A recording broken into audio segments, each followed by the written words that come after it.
You didn't love the wrong person. You loved the right person at the wrong depth. And that distinction will take you years to fully understand. Because from the inside, it never felt like a mismatch. It felt like a gap you could close if you just loved harder, gave more, stayed longer. Became the version of yourself that finally made it easy for them to meet you where you were, so you loved harder. And they received it the only way they knew how, partially, inconsistently, with genuine warmth in the moments they were capable of it, and genuine absence in the moments they were not. And you learned to live inside that inconsistency like it was a climate, like it was just the weather of loving this specific person.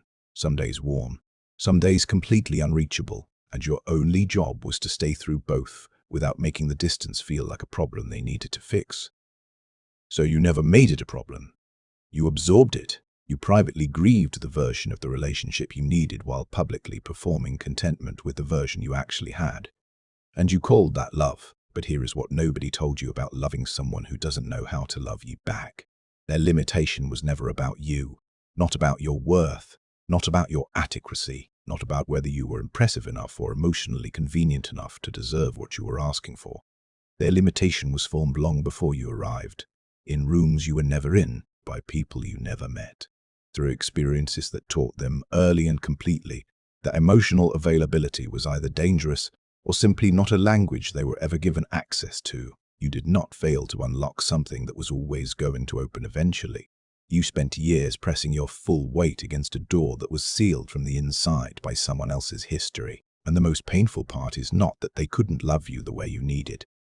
It is that they genuinely tried in the only ways available to them. And those ways were never going to be enough, not because you asked for too much, because they had access to too little. And no amount of your love was ever going to change that mathematics. Only they could change it, and they would have needed to want the change more than they feared what it required. They never got there. And you are still here, carrying the weight of a love that gave everything and received something that looked like love, but never quite felt like it from the inside.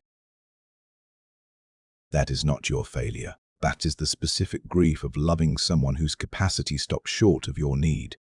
And it deserves to be called exactly what it is.